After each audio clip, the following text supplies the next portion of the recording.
ഈ തെരഞ്ഞെടുപ്പ് പ്രക്രിയയെ മുഴുവൻ ഒരു ദുരന്ത നാടകമാക്കിക്കൊണ്ടിരിക്കുന്ന ആളുകളുടെ അഭിഭാഷകനാണ് പറഞ്ഞുകൊണ്ടിരിക്കുന്നത് ഇവിടെ നാടകം കളിക്കുന്നുവെന്ന്. കോടതി അഭിനന്ദിച്ചു യോഗേന്ദ്ര യാദവിനെ എന്നു മാത്രവുമല്ല, കോടതി ഒരു നിരീക്ഷണവും നടത്തി രാജു. അവിടെ ഈ പറയുന്ന തരത്തിലുള്ള അപാകതകൾ ഉണ്ടെങ്കിൽ ആ SIR റദ്ദാക്കുന്നത് ഉൾപ്പെടെയുള്ള കാര്യങ്ങളിലേക്ക് പോകേണ്ടി വരുമെന്ന്. അങ്ങ് പറഞ്ഞതുപോലെ എല്ലാവരും ഉപേക്ഷിച്ച ഒന്ന് ഒട്ടും നിരാശനാകാതെ രാഹുൽ ഗാന്ധി നടത്തിയ ഒരു വലിയ യത്നത്തിന്റെ ഫലമാണ് ഇതെല്ലാം. ഞാൻ അങ്ങിലേക്ക് വരാം. പ്രകാശൻ മാസ്റ്റർ, ഇവിടെ ഈ പറയുന്ന ഇരട്ട വോട്ട് അത് സ്വാഭാവികമാണ് എന്നൊക്കെ പറയുന്നുണ്ടല്ലോ. സുരേഷ് ഗോപിക്ക് തൃശ്ശൂരുണ്ട് വോട്ട്, സുരേഷ് ഗോപിക്കും കുടുംബത്തിനും തൃശ്ശൂരുണ്ട് വോട്ട്. അവരവിടുന്ന് പൊടിയും തട്ടിപ്പോയി കഴിഞ്ഞു കാര്യം നേടിയപ്പോൾ. ഇപ്പോൾ ഒരു ശാസ്തമംഗലത്താണ് താമസിക്കുന്നത്, അവിടുത്തെ സ്കൂളിലാണ് അവരുടെ ബൂത്ത്. ഇനിയിപ്പോൾ നിയമസഭാ തെരഞ്ഞെടുപ്പ് വരും, തദ്ദേശ തെരഞ്ഞെടുപ്പ് വരും. ഇപ്പോൾ ചില ദൃശ്യങ്ങളിൽ അദ്ദേഹം വരിയിൽ നിൽക്കുന്നതൊക്കെ കണ്ടിരുന്നല്ലോ. ഒരു ഉളുപ്പുമില്ലാതെ അദ്ദേഹവും കുടുംബവും പോയി ആ ശാസ്തമംഗലത്തെ വോട്ട് ബൂത്തിൽ തന്നെ പോയി വോട്ട് രേഖപ്പെടുത്തും എന്ന് നിങ്ങൾ കരുതുന്നുണ്ടോ? അങ്ങനെയാണോ സംഭവിക്കാൻ പോകുന്നത്? കൂടാതെ ഒരു കാര്യം കൂടി പ്രകാശൻ മാഷേ, അവിടെയും ഇവിടെയും എവിടെയും എനിക്ക് വോട്ടുണ്ട് എന്നാണ് ഇദ്ദേഹത്തിൻ്റെ സഹോദരൻ പറയുന്നത്. അങ്ങനെ പറയുമ്പോൾ ഇത് ശുദ്ധീകരിക്കേണ്ട ഉത്തരവാദിത്തം ആർക്കാണ്? ആളുകൾ തന്നെ പറയുകയാണ് എനിക്ക് 3 വോട്ടുണ്ട്, 10 വോട്ടുണ്ട് എന്ന്, എനിക്ക് ഇഷ്ടമുള്ളിടത്ത് ഞാൻ പോയി ചെയ്യുമെന്ന്.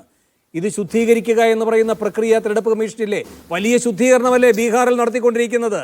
ഇവിടെ ശുദ്ധീകരണത്തിന് മുതിരാതെ സംസ്ഥാന തെരഞ്ഞെടുപ്പ് കമ്മീഷണർ ചെയ്തിരിക്കുന്നത് ഒരു സത്യവാങ്മൂലം കൊടുക്കുക എന്ന് സുനിലിനോട് ആവശ്യപ്പെടുകയാണ് ചെയ്യുന്നത്.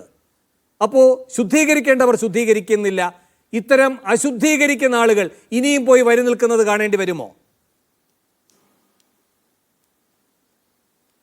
ഇത്രയേറെ ഗുരുതരമായ ആക്ഷേപങ്ങൾ ഉന്നയിക്കപ്പെട്ടിട്ട് തെരഞ്ഞെടുപ്പ് കമ്മീഷൻ സ്വീകരിച്ചിരിക്കുന്ന നിലപാട് അത്ഭുതകരമാണ്. ഇപ്പോൾ ഈ ആക്ഷേപങ്ങൾ സംബന്ധിച്ച് ഇന്ത്യ സഖ്യം തന്നെ നേരിട്ട് ബീഹാറുമായി ബന്ധപ്പെട്ട വിഷയത്തിൽ തെരഞ്ഞെടുപ്പ് കമ്മീഷന് പരാതി കൊടുത്തു. തെരഞ്ഞെടുപ്പ് കമ്മീഷൻ ആ പരാതി പരിഗണിച്ചതേയില്ലല്ലോ. ഇപ്പോൾ തെരഞ്ഞെടുപ്പ് കമ്മീഷൻ എന്ന് പറയുന്ന ഭരണഘടനാ സ്ഥാപനം പരസ്യമായി പറഞ്ഞിരിക്കുന്ന കാര്യം നമ്മുടെ ശ്രദ്ധയിലുണ്ട്. അതെന്താണ്? ഇത് സംബന്ധിച്ചിടത്തോളം സത്യവാങ്മൂലം കൊടുക്കണം. സത്യവാങ്മൂലത്തിൽ പറഞ്ഞിരിക്കുന്ന കാര്യങ്ങൾ ഏതെങ്കിലും അസത്യമാണെങ്കിൽ ഇതിന്റെ ശിക്ഷ ഏറ്റുവാങ്ങാൻ നിങ്ങൾ തയ്യാറാവണമെന്നാണ്. സ്റ്റേറ്റ് ഇലക്ഷൻ കമ്മീഷൻ ഇപ്പോൾ സുനിലോട് പറഞ്ഞിരിക്കുന്ന അതേ കാര്യം തന്നെയാണ്. ഒരു പ്രധാനപ്പെട്ട കാര്യം, ഒരാൾക്ക് ഒരു സ്ഥലത്ത് വോട്ട് ചേർക്കണമെങ്കിൽ, അല്ല ഒരു ഒറ്റ കാര്യം കൂടി, ഒരാൾക്ക് ഒരു സ്ഥലത്ത് വോട്ട് ചേർക്കണമെങ്കിൽ അവിടെ 6 മാസക്കാലമെങ്കിലും താമസം ഉണ്ടായിരിക്കണം. അത് തെളിയിക്കുന്ന സർട്ടിഫിക്കറ്റ് ഉണ്ടായിരിക്കണം. ഞാൻ ചോദിക്കട്ടെ, ആരാണ് ഇതിന് ഇളവ് കൊടുത്തത്? അത് ഇളവ് കൊടുത്തത് കേന്ദ്ര ഗവൺമെന്റാണ്. ഇലക്ഷൻ കമ്മീഷന്റെ തീരുമാനമനുസരിച്ച് അതിന്റെ പിൻബലം ഉപയോഗിച്ചാണ് ഈ പറയുന്ന ഫ്ലാറ്റുകൾ വോട്ട് ചേർത്തത്.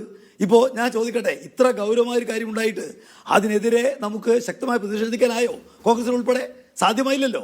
അതുപോലെ തന്നെ വളരെ പ്രധാനപ്പെട്ട മറ്റൊരു കാര്യം, ഈ ഇലക്ട്രൽ രേഖകൾ അത് ഹാജരാക്കേണ്ടതില്ലാത്ത തീരുമാനം ഇപ്പോഴും കൊണ്ടുവന്നിരിക്കുന്ന ആരാ? നരേന്ദ്രമോദി ഗവൺമെന്റാണ്. ഇത് ഇലക്ട്രൽ രേഖകൾ ഒരു പാർട്ടിക്കും കൊടുക്കേണ്ട ആവശ്യമില്ല, അതെല്ലാം രഹസ്യരേഖയാണ്. നിശ്ചിതമായ സമയം കഴിഞ്ഞാൽ നശിപ്പിക്കണം. ആര് തീരുമാനിച്ചതാ?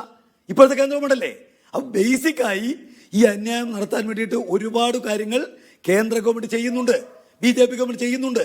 അതിനെ തത്സമയം കണ്ട് ചെറുക്കുന്ന കാര്യത്തിൽ ഇന്ത്യയിലെ പ്രധാന പ്രതിപക്ഷമായിട്ടുള്ള കോൺഗ്രസിന് ഉൾപ്പെടെ വേണ്ടത് സാധിക്കുന്നില്ല എന്നുള്ളത് നമ്മൾ സ്വയം വിമർശനമായിട്ട് പരിശോധിക്കണം.